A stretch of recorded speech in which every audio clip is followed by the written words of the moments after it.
Hi, folks, and welcome to the Video Game Choo Choo podcast. It's me, John, and this week I think we're gonna have a pretty low-key, chill episode. It's just me and Niall. Hi, I'm barely awake right now, so hopefully this is only going to be chill. I don't have the energy for anything more than that, I don't think. Yeah, absolutely. We're just gonna go over what's been going on this week, talk about some games, answer some questions, and it'll be a nice smooth sailing. Mm-hmm. That's the plan. Hopefully. Yeah. So, Niall, I'm sure that you're tuckered out because you've been playing 300 hours of video games. That's how it usually goes, right? Sure, let's say that. I actually haven't been playing that much, at all the past, 10 days or so. I've just been, swamped with work on my day job and just, so tired that I just want to go to sleep all the time. So I've been just kind of lazing around. I have played some stuff, but, not as much as I would have liked. You know, I'm not going to talk about it for, any length of time, but, I remembered that fucking Shenmue 3 was coming out soon, so I was like, oh, I need to go and play Shenmue 2 then. Even though I think the first Shenmue, as I said last year when I played it, is maybe my least favorite game ever made. I sat down and I played through... Well, I didn't play through Shenmue 2. I gave up on it after the first in-game day because right away the game is you need to get a job and make money, and I had to, I was just I work more than 40 hours a week at a job that makes me miserable. I'm not gonna fucking sit here and work a second job in Shenmue to pay for Ryo's hotel room. And I was just man, fuck you, Suzuki. Terrible. Had enough of you, Suzuki's bullshit tonight. I really have. I'll probably still play 3 when it comes out, but Jesus Christ. But other than Shenmue 2, what else have you been getting up to? I played a little bit of another classic video game. Another video game that has a sequel coming out. Another game that is a game that people really love, but acknowledge has some problems. Except unlike Shenmue, it's actually genuinely good despite its issues. So I played around 5 hours so far of Vampire the Masquerade Bloodlines. Ooh, the original. The original. So when you go to buy that game, everything you read about it says you need to get the fan patch or this thing is so busted it doesn't work, basically. So I went and I downloaded that, and even with it, you can clearly tell that game is held together by hopes and prayers, and you constantly worry that at any second the wheels are going to come off and that thing is going to break. And despite that, I'm really enjoying it so far. It's very very early to mid 2000s in every way it could possibly be. Just the visual design of that game and the writing and the way it handles just about every topic that it brings up is the most 2000s mall goth bullshit possible. So it's right up my alley in a lot of ways. But yeah, it's it's surprisingly the ideas that it has have held up in a way that I think are actually really interesting and really work well. And in a lot of ways, you can kind of see those ideas in a more it's very easy to see how parts of Vampire the Masquerade were taken and thought about by the guys that made Vampire. It's obviously not one-to-one, but it's doing similar stuff with the idea of your morality and your humanity and how you balance that with the need to feed and things like that. So it's interesting to see how it like has affected modern games while also still feeling like a thing that just doesn't exist anymore. So it's like a cool relic and a like interesting way of just like an interesting thing that like has still like influenced things today, and that's cool. So I've been enjoying it a lot so far. I want to play more of it. Like I'm still very early into the story. I feel like I've just gotten to the point where I think I've been asked by the horny vampire lady who's all over like the cover art and everything for that game to slash up some paintings. So I guess they're haunted paintings or something. I don't know. I have to do that next. But yeah, it's a cool game. I really like it so far. It's fucked up. Some haunted paintings in this game? Yeah, I think that's what, like, she's kind of, like, you're not told explicitly that that's what they are, but, like, she kind of, like, trails off, because, like, her personality is, like, flighty and, like, wishy-washy, so, like, she kind of alludes to that, but, like, I gotta slash these paintings at some gallery because she wants to get back at some other vampire or something. There's a lot in this game about, like, because there's, like, different factions of vampires in that game. So, like, your character class is basically which faction of the vampires you choose to be a part of. And, like, a lot of the story definitely seems to be about, like, the internal politics and the strife between various types of vampires. Like, everyone hates the, like, Nosferatu vampires, who are, like, the really monstrous looking, like, they skulk around type of vampires. And, like, I think I can't remember what class I picked, but, like, they're basically sort of like the spellcaster ones. So I have, like, you know, manipulation spells to, like, influence people or, like, to see through walls and stuff. So that's like my class so far. But yeah, it's cool, and I'm looking forward to getting into the it's like, I don't know how much you know about it, but there's a system in that game that is essentially the Masquerade, which is, so there's, like, every area will have one of three ratings. It's either, like, an area where everything goes, an area that is, like, called an Elysium, which is, like, the hideout of, like, another vampire or whatever. So, like, you can't use weapons at all, and you can't do much in there, like, to fuck around, but you can sort of use, like, your skill boosts for lockpicking or whatever. And then there are, like, areas that are masquerade areas, where the idea of these areas is you have to not basically reveal to humans that you're a vampire. So everything you're doing, you gotta, like, if you're feeding on somebody, you gotta do it out of sight of everybody else. You can't, like, use feats of strength or whatever that would show, like, your superhuman powers and stuff.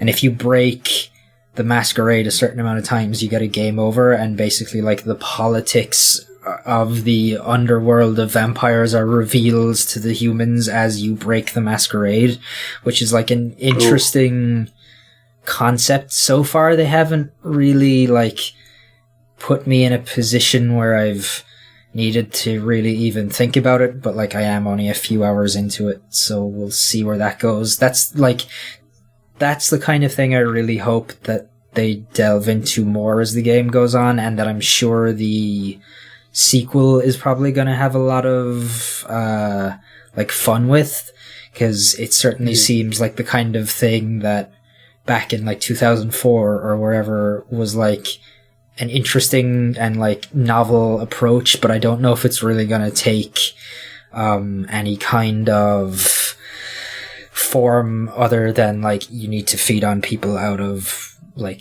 sight of others. So we'll see how that goes. Okay.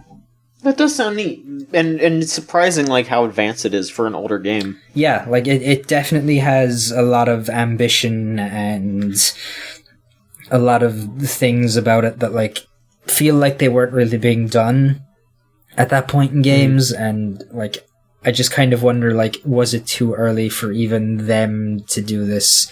Because by all accounts, like, the game is practically unplayable if you don't get the fan patches and stuff, so, like, maybe they weren't able to execute on some of those ideas in the way they wanted to. I don't know, but we'll see how it goes. Yeah. Well, I feel like the technology has caught up definitely to what Vampire the Masquerade wants to do. Yeah. So I'm, like, really excited for the sequel because of, like, the little bit of this I've played so far. It, like, has me thinking that, like, this sequel could be something really special, especially, like, that they have said, like, hey, we know some of this stuff hasn't aged well, like, from a political standpoint either, and we're very much taking, like, a stand on that stuff too, so, like, maybe cleaning some of that stuff up as well is going to help, so we'll see how it goes. Mm-hmm. I definitely want to play more of it and hopefully finish it before anything else starts coming out in a few weeks, so... Here's my question. Do you think that the Vampire the Masquerade sequel will work well and, like, the technology will be good enough on current consoles, or do you think that's something that's going to end up being like a PS5 next Xbox kind of game? I think they said the next one is coming out in, like, March next year, so I would expect it to be PS4, Xbox One, like, current gen. I think it would work well. Because I think like Vampire has proven that you can kind of do those concepts, but much like Bloodlines, the original is, Vampire is very broken. But, like, I got the impression from playing Vampire that it was broken just because of, like, financial limitations and, like, budget constraints and stuff, as opposed to, like, this is a concept that just doesn't work. Right. So I feel like with Paradox probably having a bigger budget than, like, Don't Nod had, and, like, probably having, like, more publisher money and just more horsepower behind them, like, I feel like that isn't going to be an issue, you know, like, I think these are concepts that not only Vampire, but other games that sort of have dealt with morality systems over the years have kind of ironed out a little bit more, to the point that I would assume that, like, Bloodlines 2 should be capable of dealing with those topics as long as the writing is good. And, like, for a game from 2003, 2004, whenever this was made, like, the writing doesn't hold up brilliantly, but, like, it's still a lot better than most of what was coming out back then, and still better than quite a bit of what's coming out now. So, like, I have faith in them from what I've seen so far that, like, this new one could be pretty good. Okay. Cool. Yeah. Yeah, a lot of vampire stuff lately. It's cool. It's fun. Yeah. Speaking of stuff that is coming back from the dead that nobody wants, did you hear about this Earthworm Jim game? Not really, but I saw, like, I was at work yesterday, I think it was, and I just saw, like, some tweet about Earthworm Jim, and I was like, are they fucking remaking Earthworm Jim? And then I stopped thinking about it, because, like, who cares about Earthworm Jim? But yeah, apparently the creator of that is a real piece of shit or something like that. From what I gathered. the original like artist of Earthworm Jim is a complete shitbag, absolute awful person. Doug Tenaple. I don't respect him enough to pronounce his name right, so I hope I got it wrong. Yeah, absolute piece of shit. Massive homophobe, massive, like, evolution denier, fucking sexist. Great. Just awful person. It's working with Tommy Tallarico to make a new Earthworm Jim game. I guess, like, a bunch of people from the original crew are making it. And it's going to be exclusively on the new Intellivision? Oh, that fucking thing. God, I completely forgot that they were even, like, making that, so... I mean, yeah. I don't know anyone who's going to buy an Intellivision Amico? I think Amico, yeah. That's supposed to be out in October of next year. I really doubt that anyone's going to want to play that. I don't know who the hell is going to buy the Intellivision Amico. I hope that people try Earthworm Jim again and realize that it's not great, because it's not. Yeah, like, those games are bad. I mean, I would not be surprised if the Amico just, like, never comes out. And I would assume in that situation that this Earthworm Jim thing will probably come to everything else. But, like, I really can't imagine anyone being super excited for new Earthworm Jim. Like, it's just, like, I don't know, man. Like, Earthworm Jim wasn't that good, you know, like, so I don't know who is... Yeah, like you know, I don't want to rain on people's parades too much. Sure. I don't want to rain on parades too much. But I do think folks should go back and try the original ones just to get a grasp, because I do feel like people would sour on those games. They are very maze-like and monotonous and just like weirdly designed. And trust me, I remember wanting those games to be good when I was a kid, because it has a great style. It's got a dumb juvenile sense of humor that like kids would like, but it's a slog, and I don't know. Like I feel like the only good way to experience Earthworm Jim is maybe to watch the cartoon.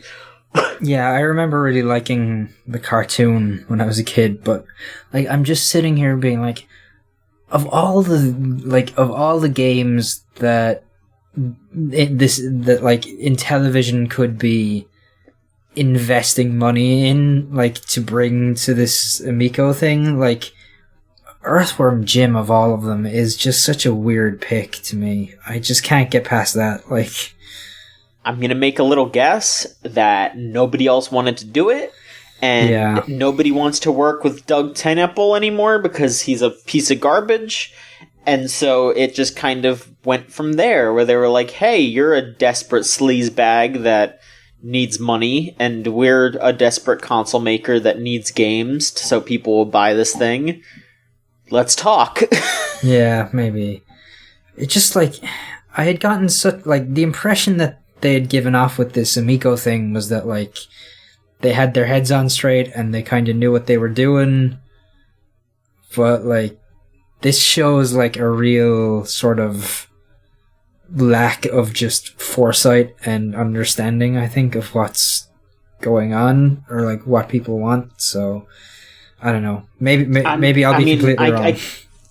I can't imagine them like succeeding, because I feel like around that time is probably when we're going to get the new like Sony and Microsoft consoles. So yeah, almost definitely. Who's going to jump for the Intellivision console? You know. Yeah, I think they're pretty much gonna be going after the crowd that was like the Coleco Chameleon was trying to go after, but like I don't think that's enough of a crowd to sustain a console business. No, and I feel like a lot of these companies have been trying to do sort of like, Here's where you can play our new retro games. Yeah. But also you can load a bunch of ROMs onto it, wink wink.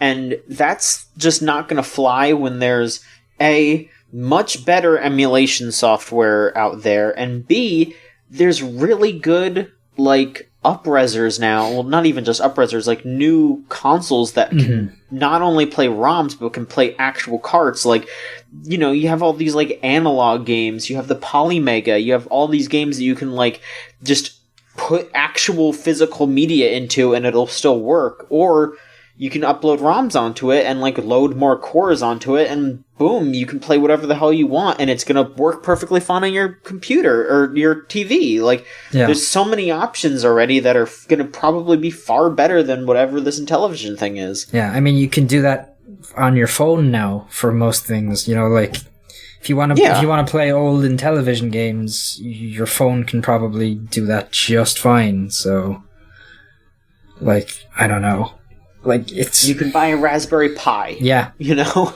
Yeah, like, you know, like Solon was talking about doing exactly that a few months ago, I think, or like a few weeks ago, which he did completely legally.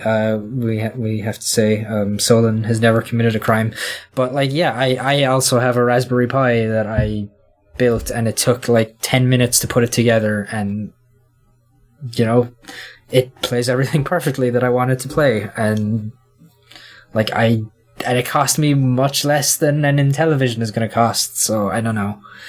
Like, it seems like the only kind of person I can see buying this is like somebody who grew up with that system and who hasn't followed like any games stuff at all, and just sees like the word Intellivision and like, oh, there's a new one. Oh, I remember that from when I was a kid, you know? Like, that's all I can think of as a use case for this. It's weird. Yeah, that's basically that. It's fucking weird.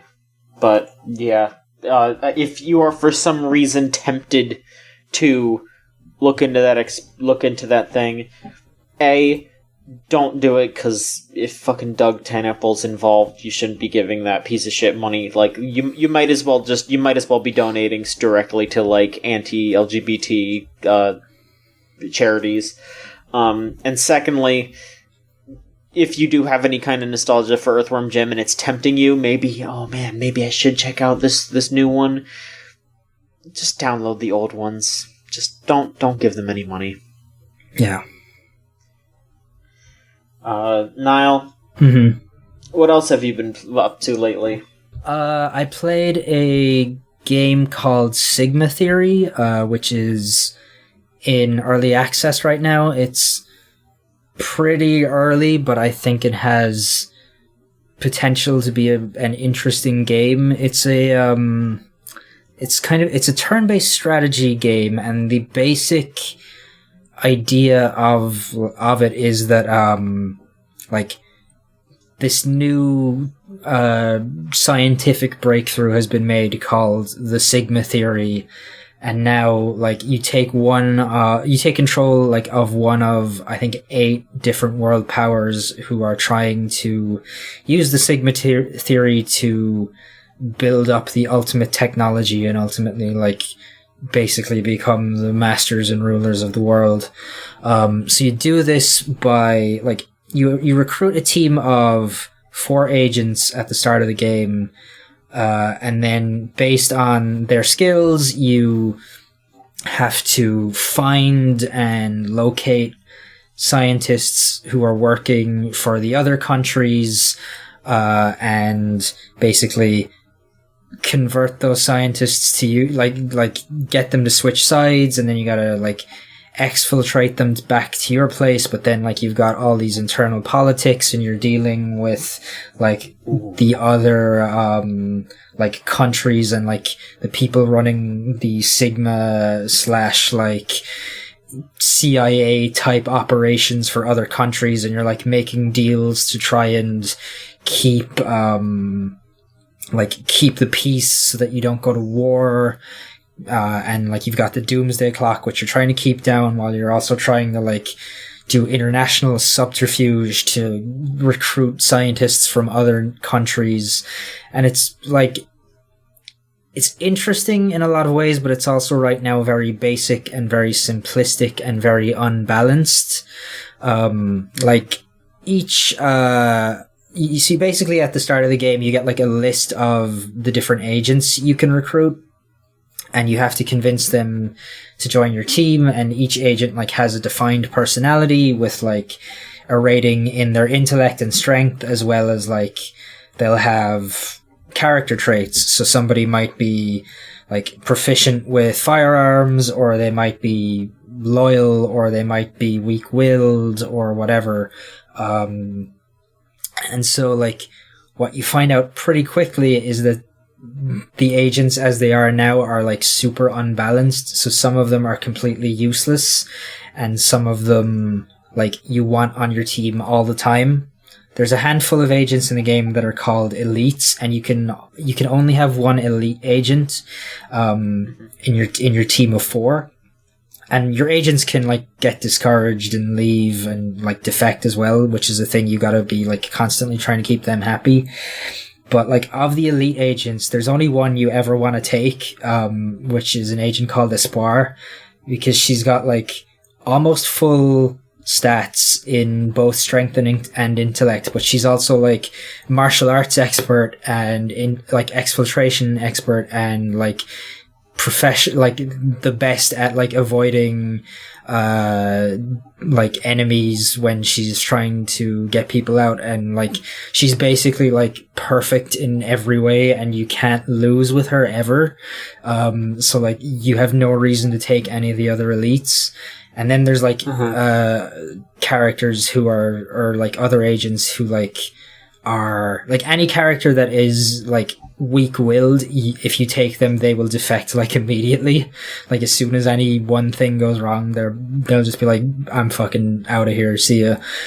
Like, so it's like, there's one specifically who has, like, full intellect and, like, 1 point in strength, and she is, like, weak-willed and, like, also, like, super flighty, so, like, the second anything happens, she immediately is just like, I'm out, peace, like, I'm done, which leaves you, like, short-handed, and then you have to just, like, hope whoever you can recruit in-game is worthwhile. So that's, like, a weird thing. And also, like, once things, like, the early, like, a campaign in that game as it is now goes about 2 hours. And the early going is very slow and very, like, nobody seems to be doing anything except for you. And then once stuff starts picking up, like, 90 minutes into the game, everything snowballs super quickly. And so if, like, one thing goes wrong for you, once you get past, like, the halfway point, there is no coming back, because suddenly everything is going to go wrong, and all of a sudden, like, all your scientists are going to defect, all your agents are going to defect, and there's, like, no way to stop it, or, like, in time, because everything is just snowballing at such a rapid pace.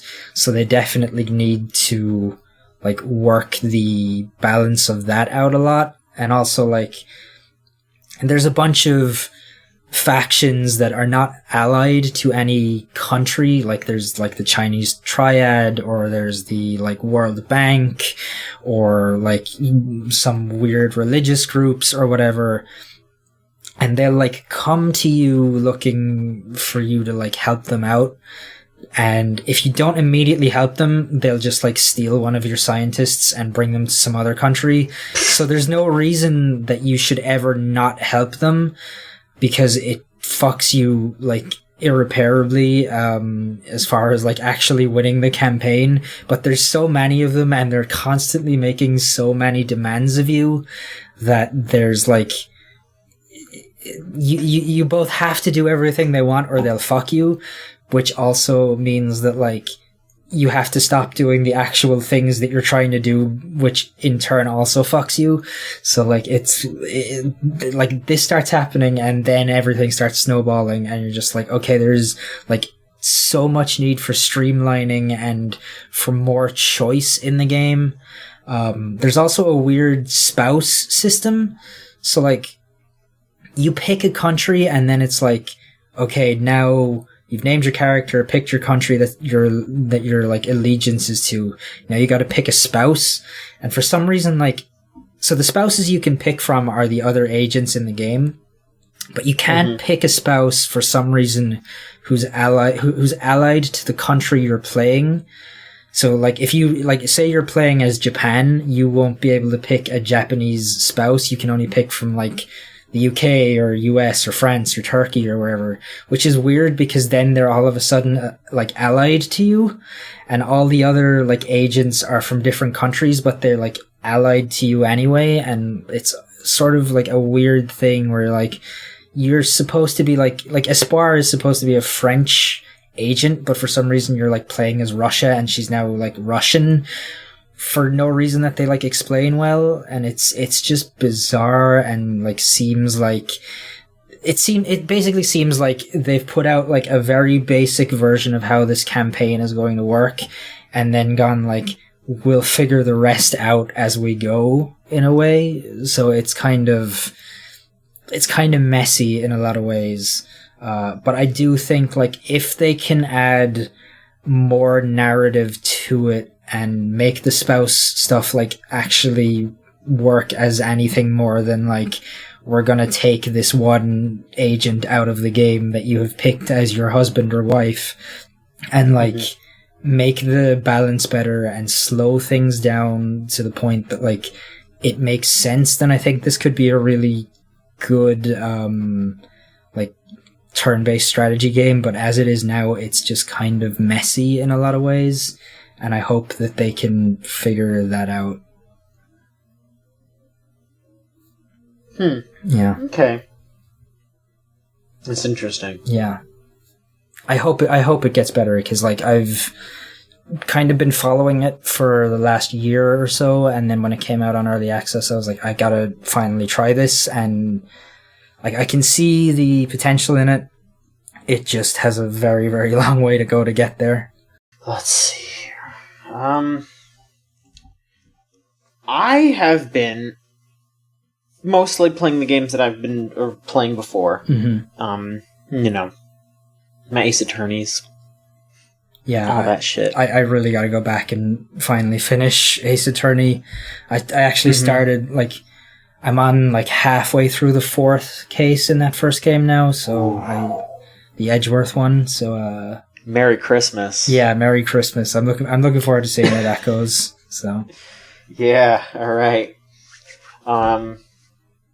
Okay, well, I won't speak too much on all that, because I've already talked it up. But I did actually get another DS game. I got Pokemon Mystery Dungeon Explorers of Sky. I all of a sudden got a bug up my ass to play a Pokemon Mystery Dungeon game. Sure. So I went and got one. I got the one that I guess people consider the best one. And it's fun if you like Mystery Dungeon games. I've talked about Mystery Dungeon games in the past. I feel like if you know what those games are, then you have an idea if you like them or not. Sure. I'll kind of explain if you don't know. You play as one of a few Pokemon. The way that you are, the Pokemon is chosen, you don't get to pick. Okay. You take a personality test when you start the game up, and then it matches you with a Pokemon, which is pretty good. And then you pick a partner, and then that partner just like follows you around. So I'm playing as a Mudkip, and my partner is a Vulpix. So I kind of have the bases covered. Like, I'm a water type, got a fire type friend, so if I run into like a grass type, then my partner can take care of it, and I won't die. Right. So that's nice. The whole thing with Pokemon Mystery Dungeon is you go into these caves or just other dungeon areas, but every time you enter it, it re-rolls the map. So the map is different every time you go in. That's why it's a mystery dungeon. You collect items, you collect money, you buy stuff to, have items when you go down. If you die, you lose some of your items, you lose some of your money. And then the nice thing is that when you're down in the dungeon, every once in a while when you're fighting a Pokemon, they might decide that they like you, and they'll join you on your quest. So you can recruit other Pokemon to be on your team. So that's just like a cute little fun thing. You can name them, you can talk to them, you can level them up. It's not like that in depth, but it's cute. It's just like, right. Oh yeah, no, this is my Pokemon friends. I'm going on an adventure with them. It's cute. It's cute. And the story is pretty good so far because, like, all the Pokemon can talk. You're a right. Pokemon, so you can understand all the other Pokemon. Right. And there's just like there's a pretty good story there. Like my only real gripe is that like it's a little slow because it's a Nintendo game and they have to tutorialize you a little bit, quite a bit at the beginning. And there's some other just like weird bits. I specifically remember, I think I played another one of these games like years ago, and I specifically remember complaining about this back then. And I'll complain about it here too. Every time you start a new day in the game, it does the exact same thing. You get woken up by a Pokemon. You have to. Your partner Pokemon goes, "It's another day. Let's go see what's going on." You walk outside. Everyone has to recite like the fucking motto for the rescue teams, and then you go do your mission. You come back. You have to watch a cutscene of all the Pokemon eating, and then you have to watch a cutscene of you and your partner going to sleep. And it happens every single time. It's so annoying. Yeah, that's like that's the kind of thing you're like, okay, you could do this once, maybe twice. You don't need to show me this every single time. Like, can you at least skip it? No. Jesus. Yeah, I mean, if you can, I would love for someone to tell me how, because I don't know how. But it's at least mitigated if you take...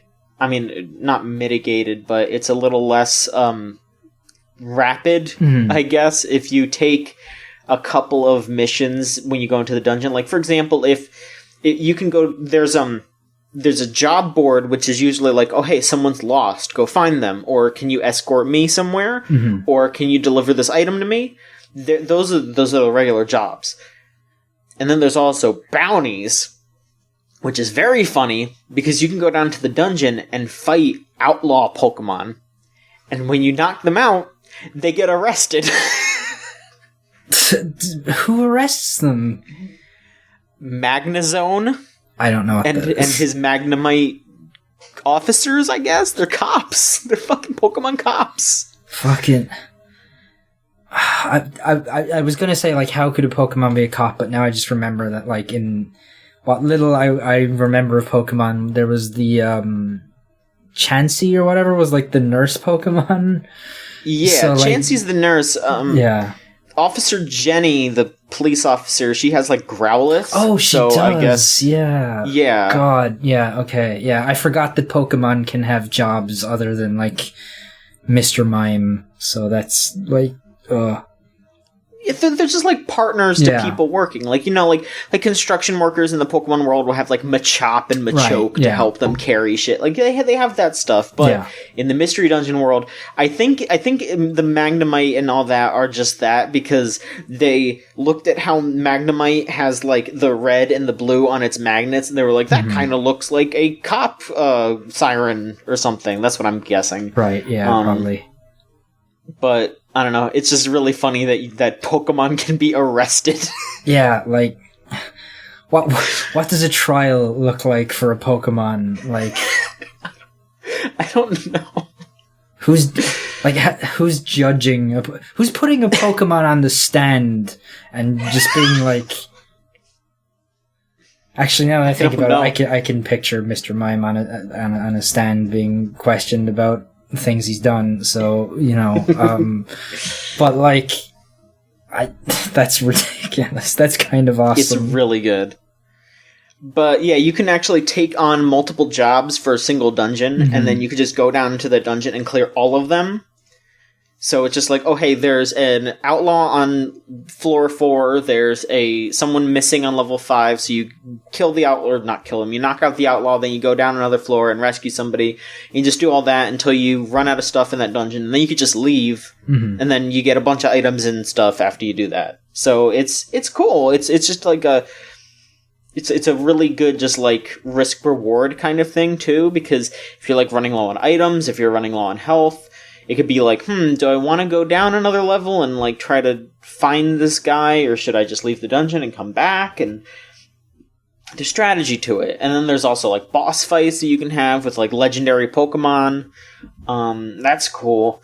Something else that I think they added in this version, I don't remember if it was in the older ones, someone can correct me, but you can also unlock these like side stories, which is really cool, and it lets you play as other Pokemon that you normally can't. I only unlocked one, but it was about a Bidoof that works at the guild, the Explorers Guild, and it's like a prequel because it's like about how Bidoof finally became an explorer because he goes down, he finds out about where Jirachi is, and Jirachi is this legendary Pokemon that can grant a wish, and Bidoof's like, well, if I can go down there and wish to become a great explorer, then I can stop being a disappointment.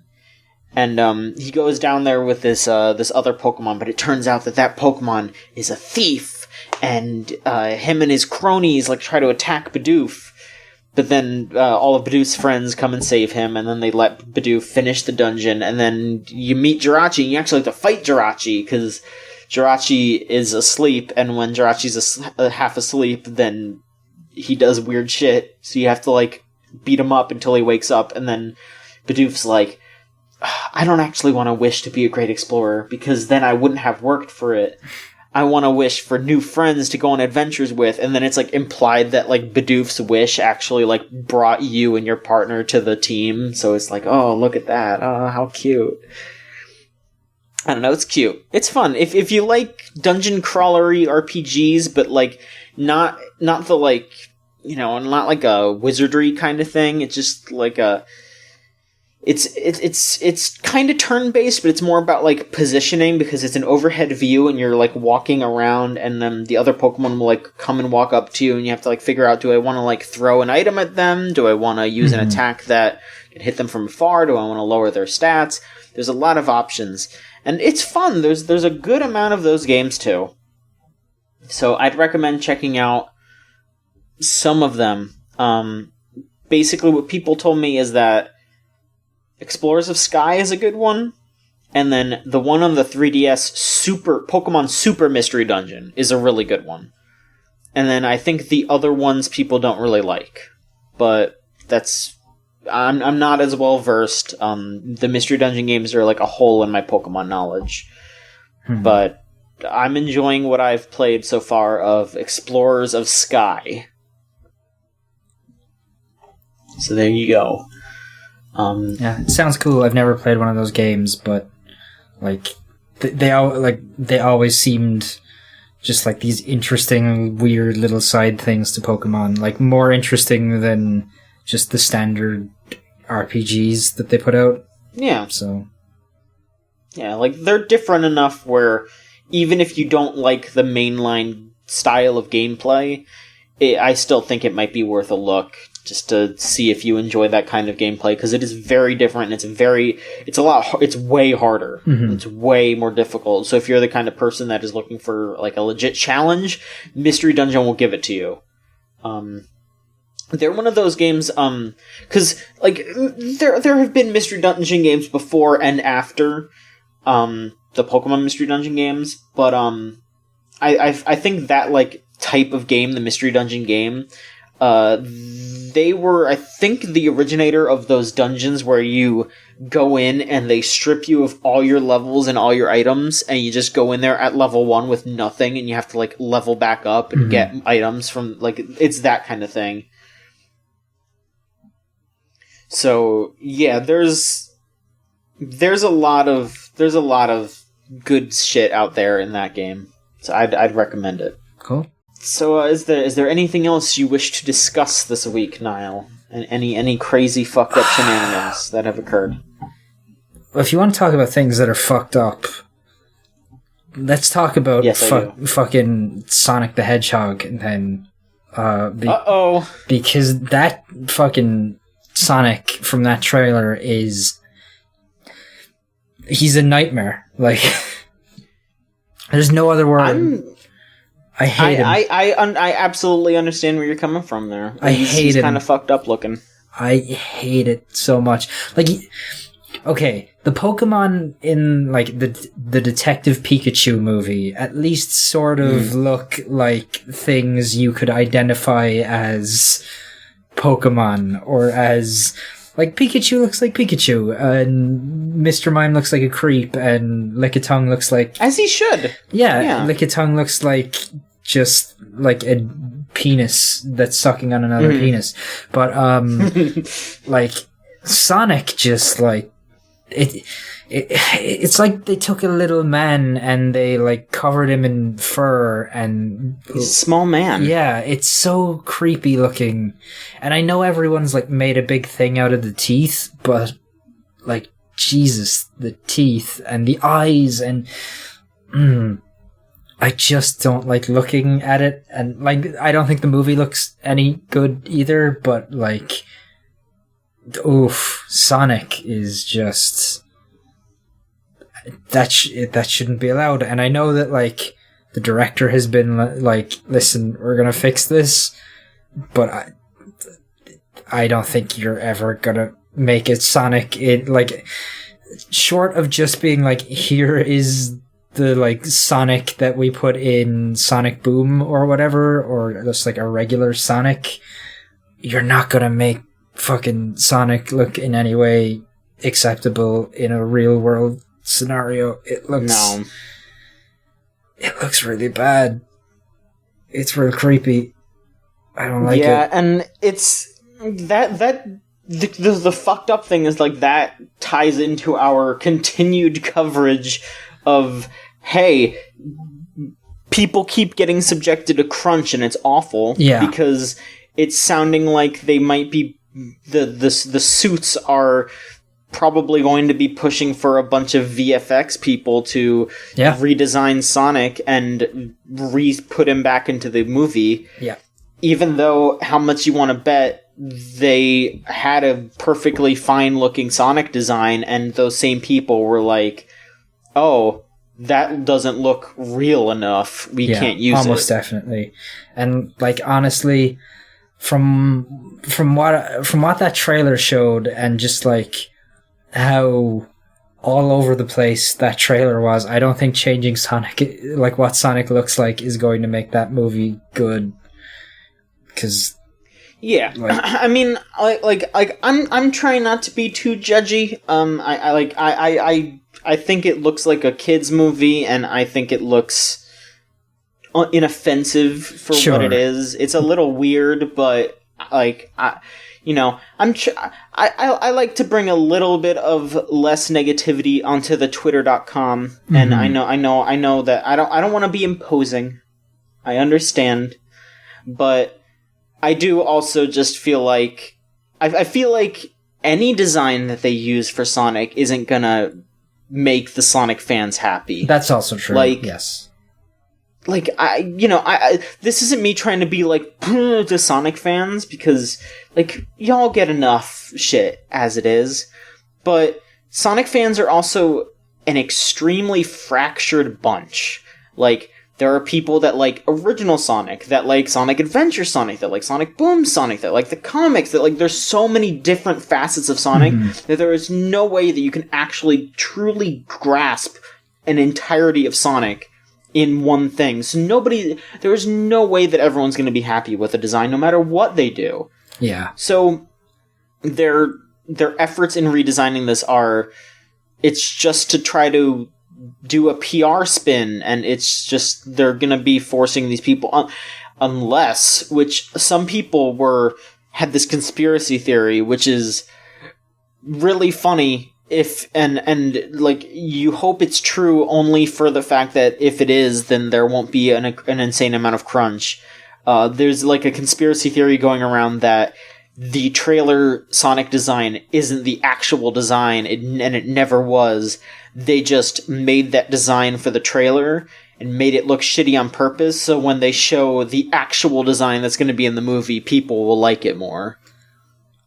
See, I feel like that's too creative for like them to do. Like, I feel like that's just on a shitty level, like that they wouldn't have that in them, like to come up with an idea like that. You know, I think what you said is probably true, is that like the VFX people were like, here's Sonic, and then somebody in a suit went, no, it doesn't look enough like a person, make it look more real, and then they had to start from scratch. So like, because I feel like if that was in any way a fake Sonic, they wouldn't have done the whole thing where they like put out the silhouette of him and all this shit. Like, I feel like they would have just dropped it in there as just like, here's Sonic. Like, I cannot see them having something else ready to go. And I bet, like, if they actually do this thing that they're talking about of changing his design, I bet it's not a massive change from what we saw. Like, I bet it's giving him more of an overbite and making his eyes like just the one big eye with two eyeballs like Sonic actually has. But, like, I feel like they're not going to do all that much because it's like that movie's out in what, like 6 months, something like that. It's 6 months, yeah. And that's why people are so worried, is that it would be an immense amount of work because, like, it's the Sonic movie. He's all over the movie. Exactly. So, like, it's impossible. Like, you're because the film industry has much, like, it has unionization and it has much better work practices, and you can't just force people into this crunch in that industry like you can in video games, where you can tell people, well, fuck you, because you're not unionized. So any change they do make, I can't see being a big one, because they just wouldn't get away with it. The unions just would not let that happen in the film industry.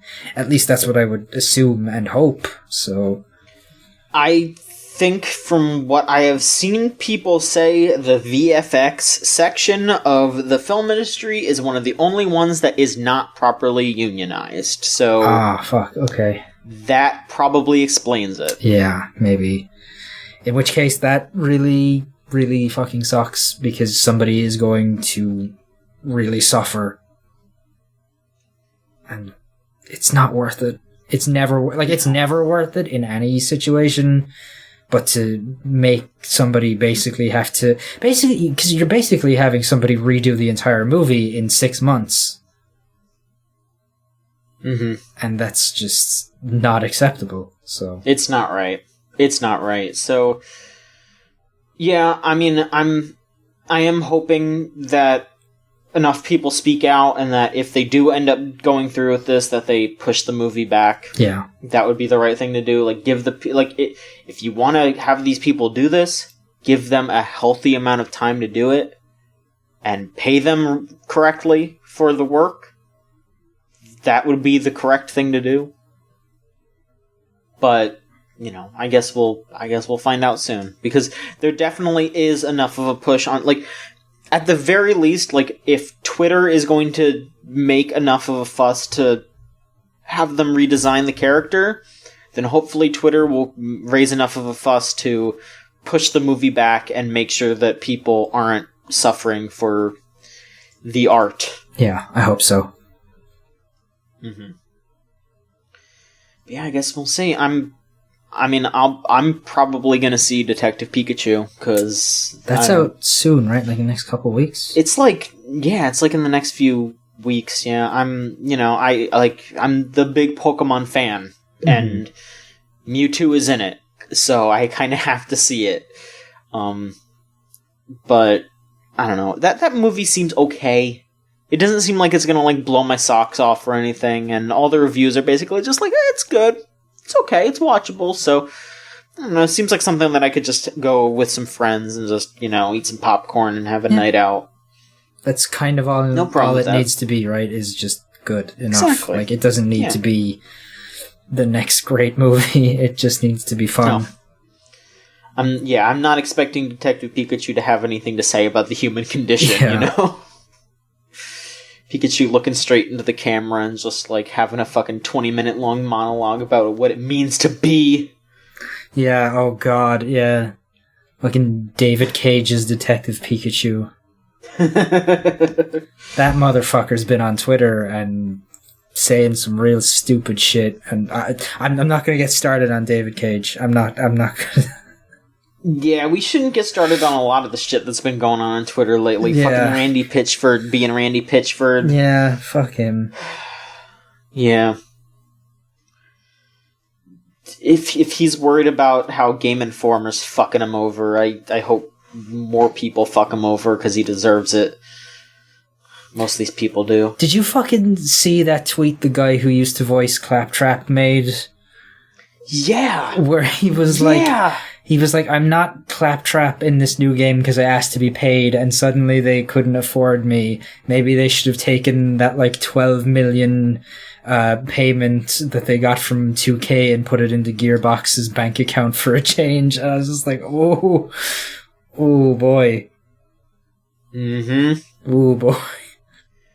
Like, that's really, really fucked that he was basically just doing that as, like, a little side gig that he wasn't getting paid for while he was working at Gearbox. Like, yeah.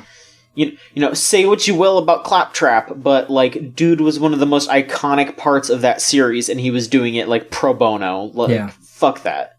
Yeah, he deserves to be paid even if the character really sucks. Like it's like it's not the guy's fault for the writing, you know? Course not. Like he does a good job. He did a fine job. Yeah, he does a fine enough job doing the voice. Like, it's just, you know, he was given shitty material. Yeah.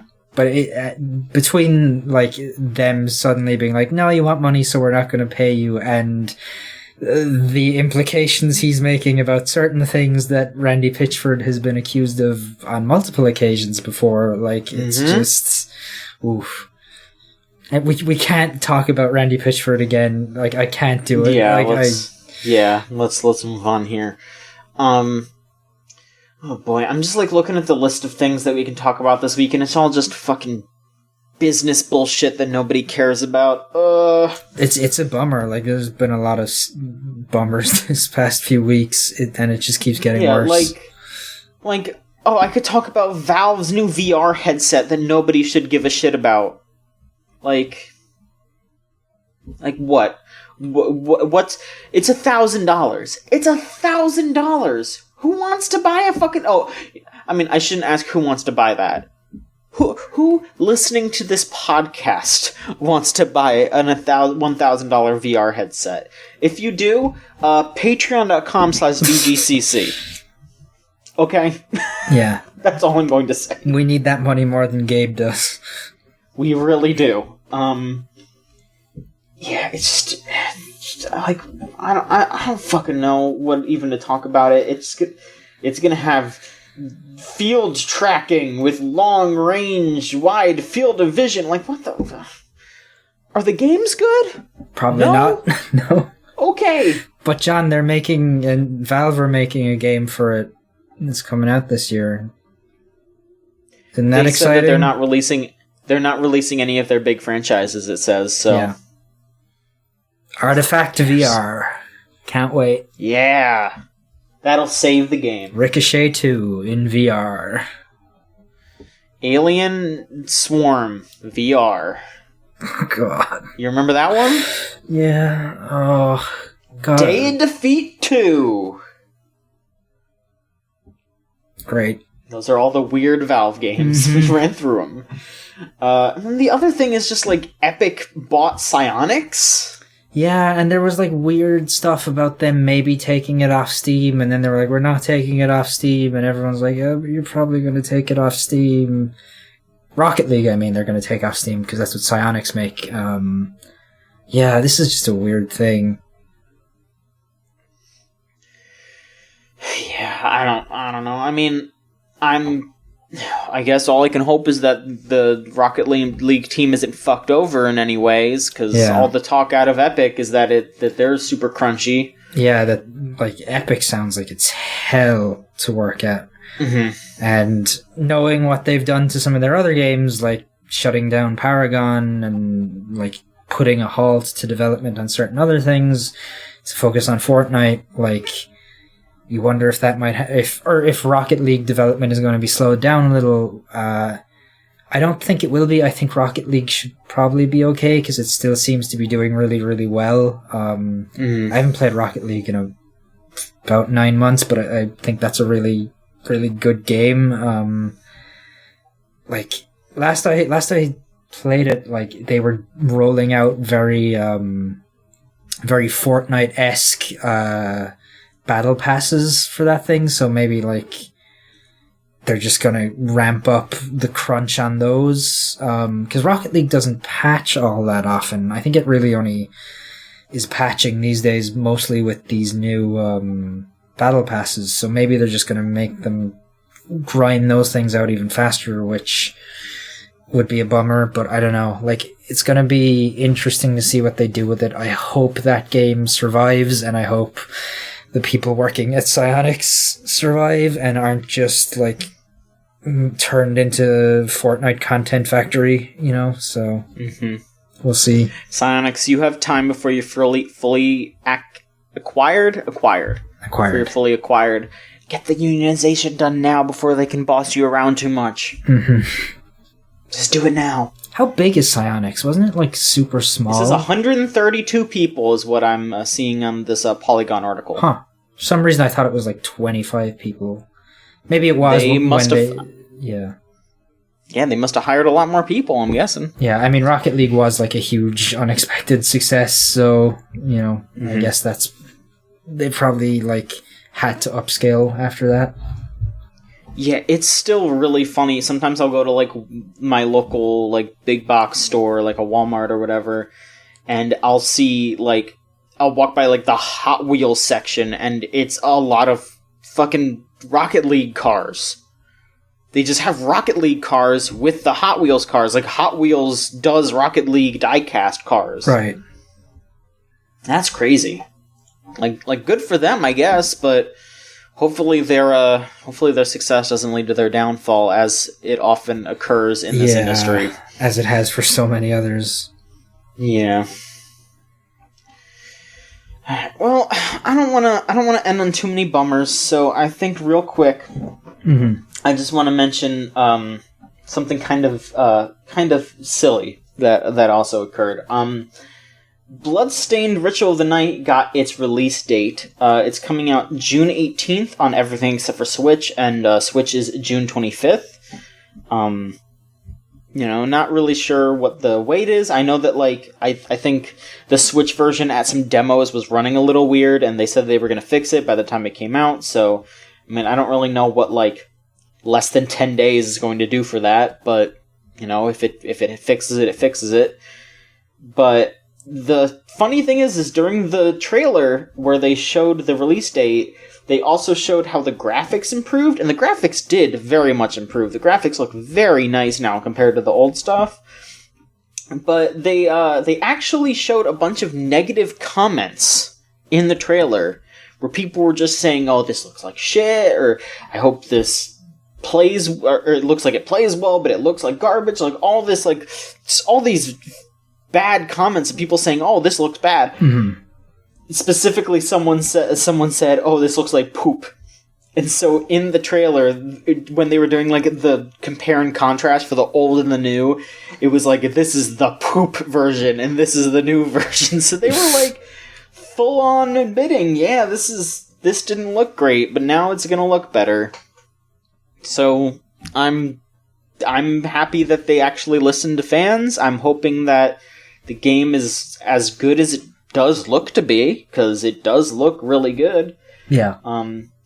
Fingers crossed that, like, one of the big Kickstarters of the, like, reboot era actually turns out well, because, Mighty Number 9 and Yooka-Laylee were not great. They were. So, I have faith in Bloodstained, though. Yeah, I feel like they see, like, obviously we haven't played it yet, but they seem to have really turned it around. People were saying really good things about what was it called? The one that was based on, like, the NES Castlevanias that they put out last year. Curse of the Moon? Was that it? Yeah, Curse of the Moon. Curse of the Moon. People really seemed to like that, which would suggest that they at least know what they're doing from, like, a mechanical standpoint and, like, emulating that style. So fingers crossed that they get this right. I feel like they probably will, but there's always a chance that this is going to go sideways, like all these Kickstarters seem to do. Yeah, it just seems to be this, like, curse of the games that are trying to be reboots by the people that used to make it. And I mean, it's just Mighty Number 9 and Yooka-Laylee that were those problems, but at the very least, the thing is that, like, Igavania games don't, they're pretty, I don't want to say easy to make, but I feel like the formula is not that hard to hit. and you just have to have the attacks work well, you have to have a good map, and that's kind of it. And if they hit that, and they have a good atmosphere, and they have a good music, which the latter two seem to absolutely be true, because they brought, like, the Symphony of the Night composer back, and the graphics look good now. Mm-hmm.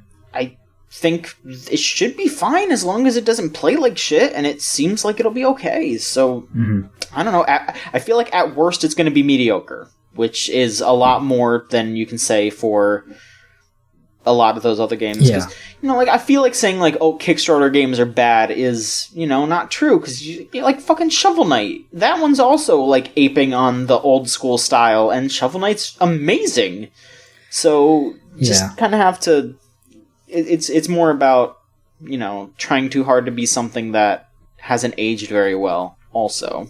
Yeah, and I feel like there's a certain extra expectation there when it's a game that is evoking something else that is also being made by the original creator of it, so that probably works in, like, I don't think people would have been as pissed about Yooka-Laylee if it hadn't been the team that had originally made Banjo-Kazooie, Yeah. So, we'll have to see. I mean, the thing is that both of those games had problems that I feel like weren't because they were Kickstarters or whatever. Like, Mighty No. 9 was absolutely just because they didn't have enough money because they didn't ask for enough, because that was when Kickstarter was like, oh, we're just going to ask for, like, $200,000. Yeah. And then they also rushed it really bad, because that was also made by Inti Creates, and Inti Creates makes fantastic games. They just didn't have the time. And then Yooka-Laylee's problem was just they made it too much like Banjo-Kazooie, and they didn't update it for modern times, and nobody wants to play a game like that anymore, because it was that, and also the maps weren't as good. So... like I said, I feel like something really bad would have to happen to make Bloodstained be not that good, because, like, Iga made so many great Castlevania games, like, after Symphony. Like, all of those games are really, really good, and they're also really, really similar. And, like, you can argue for games being repetitive, and if you have a problem with that, I understand. But, like, he just has to make another one of those, and they'll work perfectly fine in today's environment, because people still really like those kinds of games. Like, people really like Axiom Verge. Like, I flipped a shit over that Toho game, and that game is just a friggin' Symphony of the Night clone. Right. Like, they don't need to reinvent the wheel, and they don't need to worry about retreading those roads, because those roads are perfectly fine roads to go down. So, I don't think there will be a problem. Alright, let's do questions then. Let's do it. Yeah, let's do this. If you want to send in a question, it's videogamechoochoo.tumblr.com/ask, or you can send it to the tweet that we made, if you so wish. We're now going to be accepting the the questions through Twitter. Mm-hmm. So that's nice. That's a nice way to do that. I'll read the Twitter one first. We only got one. It's from Solon. Right. Okay. If you were a Mii fighter in Smash Bros., which fighter class would you be, and what costume would you want to wear? #AskChooch, #Kurt for Smash, # for no reason in particular, #SWS. I don't know what SWS means. I hope I didn't, activate somebody with that. Solon wants, Swanswers. Swanswers, there we go. Solon wants Swanswers. Alright. Okay, so, to explain to you, Niall. Yeah, there are three types... Yeah, there are three types of Mii fighters in Smash. Mm-hmm. There's the Brawler, there's the Gunner, and there's the Sword Fighter. The Gunner is specifically like Mega Man and Samus, where they have, an arm cannon. And then the other two are kind of self-explanatory. I would probably go with the Gunner, then. Okay. Yeah. Just because, of all Nintendo characters, I would say Samus is my favorite, so... Okay. I don't know how to, I don't know all the costumes. Yeah. I mean, I think there is just, a Samus costume, so maybe you could just use the Samus costume? Sure, I'll go with that. Yeah, I don't know anything about Smash Bros., so... I mean, like, even though I know fucking everything about Smash Bros., I don't know that much about the Miis because I don't like playing as them, so I don't bother with it. I guess for me, I'd be the brawler, and I want to be dressed up like Nia from Xenoblade Chronicles because she's great, and that's what I want everyone to remember Nia, and I want everyone to remember Xenoblade Chronicles too. So that's the one that I want. So thank you, Solon. Let's see here. Shulis asks, which versions of Mario and Luigi are allowed to say fuck? All of them. But especially Luigi's Mansion Luigi and Mario Sunshine Mario, because he's just like, fuck, I'm in this game. Okay. Those are my answers. It's a good answer. I'm thinking definitely the movie versions. Yeah, they cuss. That's a really good version. And also, I would say the Super Mario RPG version of Mario absolutely says fuck. He seems pissed pretty constantly. Also, anytime Mario plays sports, I think he probably says fuck a lot. Yeah. Luigi maybe too. Probably when he plays tennis. I see Luigi being the kind of person who, like, as soon as he hits the ball, he's like, God damn it! Fuck! Like, he's just always, like, really pissed while he's playing tennis. Yeah, I could see that. I could see, yeah, of all those characters, though, I feel like playing tennis, like, Toad is the one that would probably be swearing the most, because he's just... I feel like he'd get really frustrated. Yeah, because he's like 2 feet tall, so everyone would just be hitting the ball over his head, and he'd just be like, "Ah, oh, son of a bitch! Yeah. Ah, stop that shit!" Ah. God. Let's see here. I'm gonna have to like. Okay, it's gonna be a while before you play this game, so you'll probably forget that I said this. But Harlequin Wheels asks, in honor of some recent events, like the exact day Phoenix Wright lost his badge 2 weeks ago, or Raiden sword fighting the president of the United States a few days ago, what's your favorite anniversary of a video game event, and how should we celebrate it? Oh, Christ. Like, yeah, because, you know, like, the Phoenix Wright series has been going on for so long that when the game that came out where Phoenix Wright was disbarred for a little while, that came out, like, ages ago, but then, like, time caught up with it. So that's pretty funny. Mm-hmm. And then the events of MGS2, I think, were, like, a few days ago. Like, that, like, when Raiden had a sword fight with Solidus Snake. That was a couple of days ago. Okay. See, I'm trying to think of, like, games that are set at, like, a specific time period.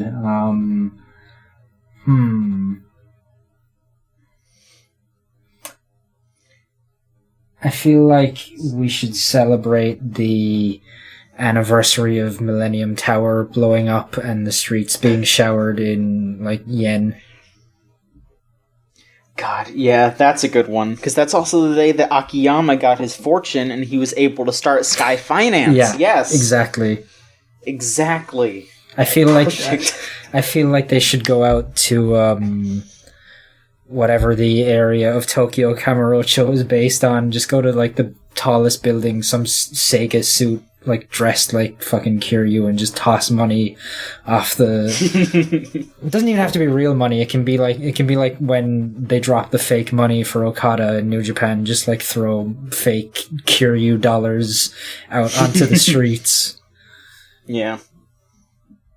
Mine is definitely February 6th every year, because that is Mewtwo's birthday. Of course.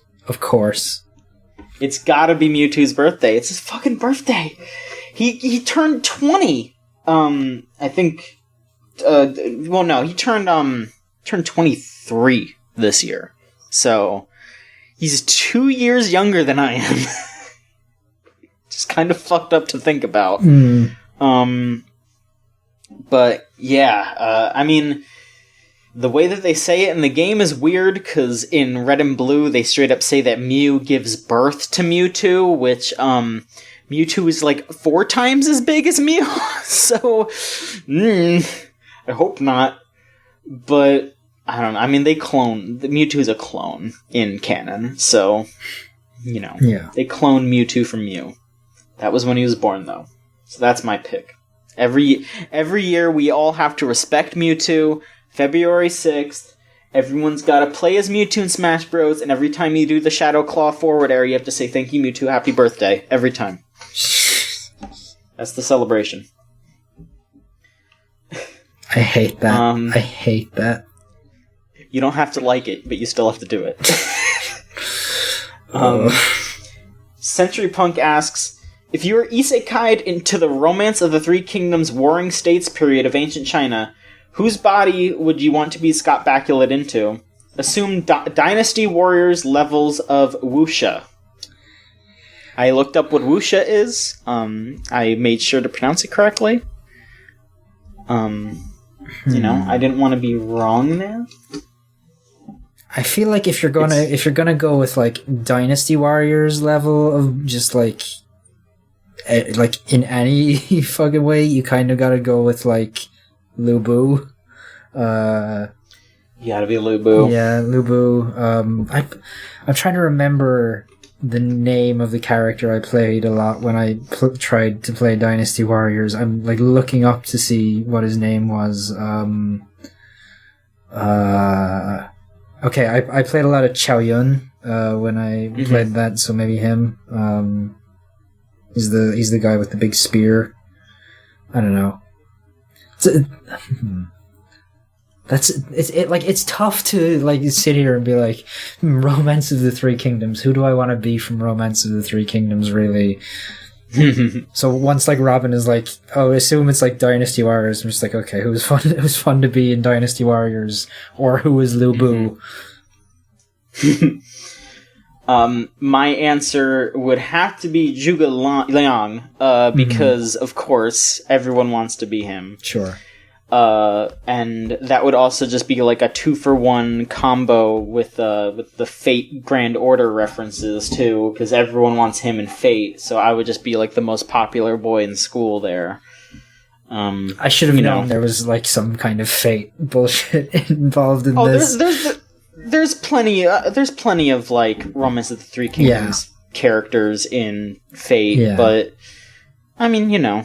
Yeah, I'm like, of course, like, now that you say it, like, I'm like, of course there would be, because that whole series is predicated on, like, those kinds of characters, right? So, yeah. Let's see here. Here's a good one. Anonymous asks, which game has the best fishing minigame in it? I would say the Dark Cloud games, Dark Chronicle, Dark Cloud 2. I really like the fishing minigames in those. I really like that game as a whole. I don't know if it counts, but I will say Yakuza 6 has the one where you go spearfishing. Oh, yeah. That one's pretty fun. Yeah, that one's fun. And then I will also just mention how much I enjoy how Pokemon does fishing, just because it's just fun being able to, you know, you start out with your old rod and you just catch Magikarp, and then you just level up and you get cooler shit as you go. And then and then you get to surf, and then you get to dive later. Like, I love how they, like, just let you explore the water as time goes on. Like, that's really fun. But yeah, definitely the spearfishing from Yakuza 6 would be my favorite, because you fight sharks, you fight like a kraken at one point. Yeah. It whips ass. It's really good. It's one of the best parts of Yakuza 6. He doesn't even wear like any kind of scuba gear. He just holds his breath while he's fighting a kraken for like really 3 minutes. There's nothing Kiryu can't do. Absolutely not. Oh wait, there is one thing he can't do. He can't lose. Okay, sure. Fuck. Alright. Anonymous asks, who's your favorite fighting game character of all time and your least favorite? Favorite? Yeah, because you've been getting into fighting games recently, Niall, so... Favorite, I would say Christy from Dead or Alive, just because she's my main. Least favorite?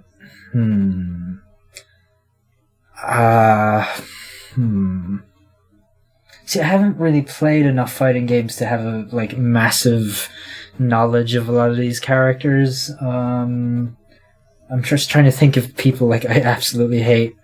Eddie / Christy from Tekken I always hated when I played those games a little bit. So yeah, Christy is my favorite and Christy is my least favorite in a way. So yeah, that's what I'll say. There you go. Being so into fighting games, it's I could list my favorite from each game, and it could be here all night. But I thought about it, and I think my favorite ever. I don't even know if he's my favorite. He's probably my favorite to play as too in that game. But Faust from Guilty Gear, I think is my favorite. Faust is he's the dude with the paper bag on his head, right? Yes. Yeah, okay. He's the doctor with the paper bag on his head. I am not that into Guilty Gear, but everything about Faust is just... I love his weirdo shit. He just randomly pulls items out, and those affect the gameplay. He can teleport around through magic doors. He can fish to grab you.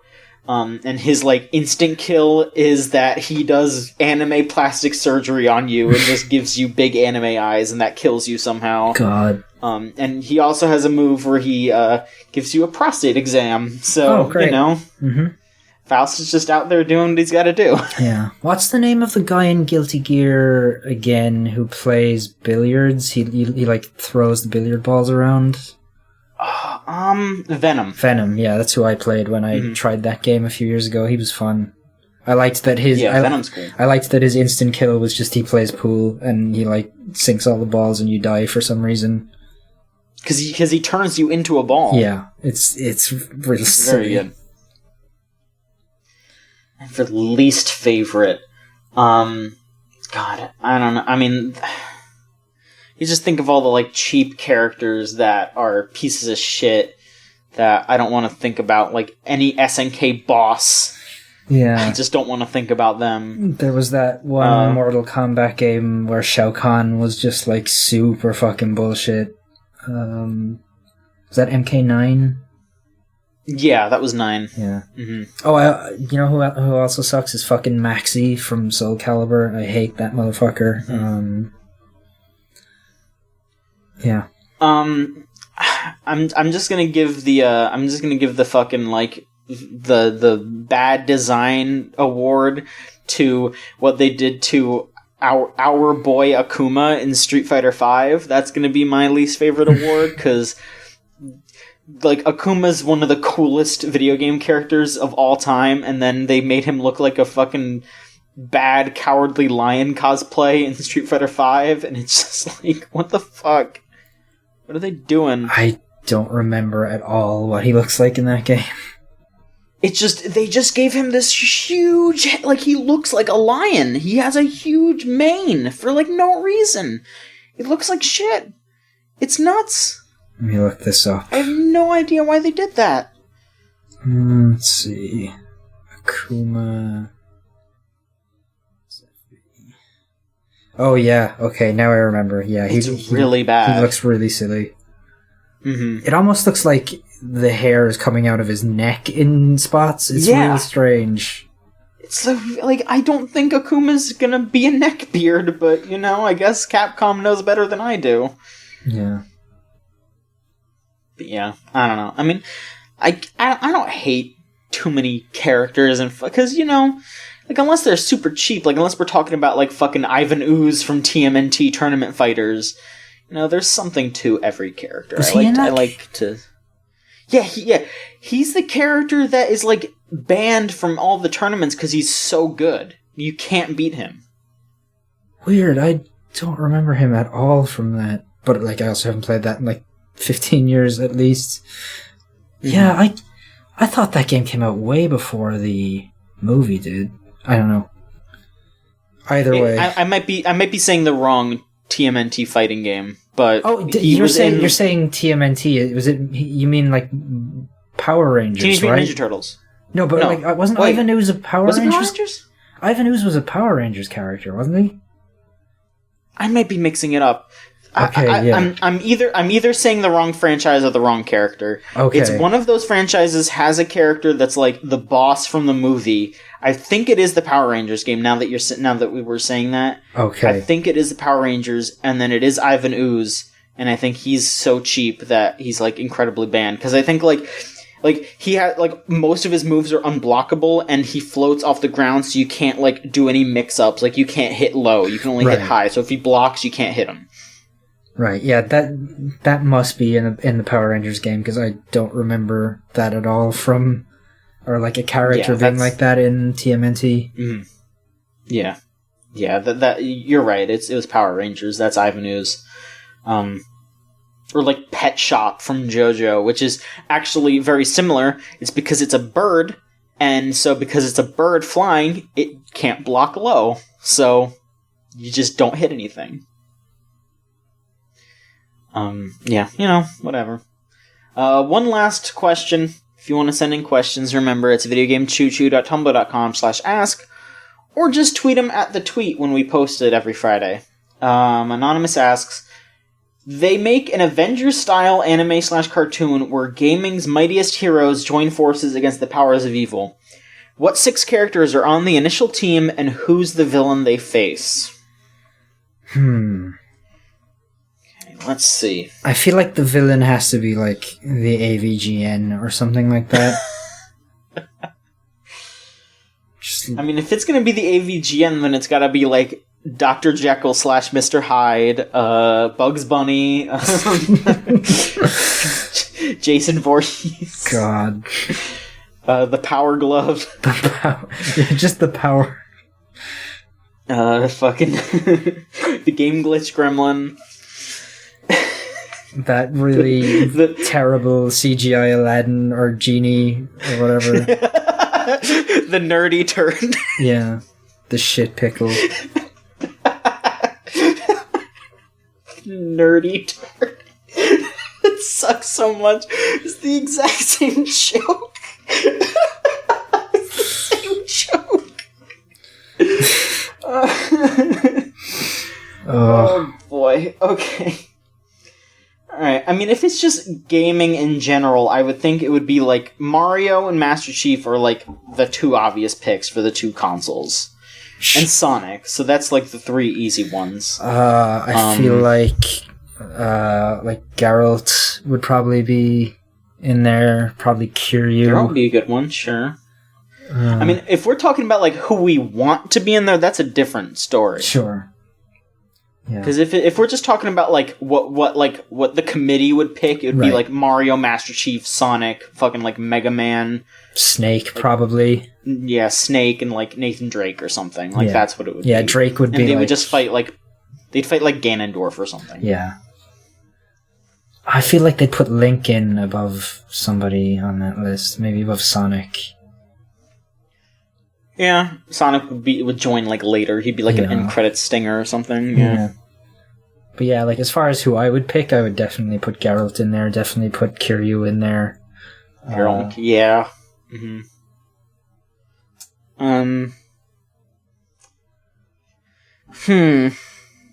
BJ Leon Kennedy. Yeah, Leon. BJ Blazkowicz. All right. Maybe the Doom Marine. You know.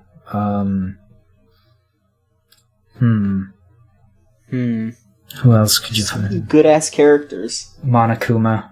Monokuma. I was gonna say Monokuma would be the villain. Yeah. I was straight up gonna say that. Monokuma should be the villain they fight. It would just be Ultra Despair Girls, but good. Yeah. Who else? I'm just like staring. Everyone at from games. Left 4 Dead as one character. Yeah. Every Pokemon. Yeah, every single Pokemon. As one character. Yeah. All the Digimon. It's just a Ditto, and it just fucking... See, that's actually cool. That's actually really cool. I just said that as a joke, but that was a cool idea. I don't know. You could do this all day. Yeah. Just be fucking whatever. Yeah. We should not choose it because it would be bullshit and dumb, and it would just be Kiryu and Geralt. I mean, well, that wouldn't be dumb. Yeah. I want to see Kiryu and Geralt hang out. Ryo Hazuki. Yeah. Why not? He'd run over people with the forklift. Yeah, very slowly, and then it would take him forever to get around a corner, and he'd just be like, anytime anyone else says something to him, he'd just be like, "We're going to find Monokuma. We have to defeat Monokuma." Have you seen any bears around here? Yeah, I'm not gonna fucking start yelling about Shenmue. I can't do it. There would be like 3 Monokumas right in front of him, and he would just like turn to somebody and be like, "Have you seen any Monokumas around here?" Wow, I'm gonna go play Hang On instead of this. Yeah. Well, Kiryu would go play Hang On, and it would be cool. Yeah. Yeah, when Kiryu plays Space Harrier, it's fun. Mm-hmm. When Ryo does it, it's just depressing. Yeah. God. Alright, well, that should do it for this week's show. Niall, thanks so much for being on. No problem. Alright, so as usual, follow us on Twitter at VGCC. Our Tumblr is videogamechoochoo.tumblr.com. Mm-hmm. Go there to send asks. We have our Patreon, patreon.com/VGCC. I don't want to make it seem like I'm begging, okay? But it would be really cool if we got some more folks, because we are planning some big things in the coming months. Some money would be nice. We're working on a site redesign. We are going to be maybe commissioning some art for the site and for our podcast. Chuchigatari needs podcast art really badly. Yeah. Yeah. We need, and we're doing our CEO panel, and it would be nice to have, expenses covered for that. So we're not super broke, because, hey, we're super broke, and it would be nice to have more folks over that's not just, like, me and Zach. Yeah. Even though that would be fun, as many folks as we can get would be nice. So, our Patreon is how we pay for those things. So if you like what we're doing, and if you want to listen to Chuchigatari a week early, you want to listen to The Route a week early, which are both absolutely great shows that you should definitely check out. It's just $1 for Chuchigatari, it's $3 for The Route. Consider it. I get it if you don't, money's tight for a lot of folks, but it's not that much and it adds up.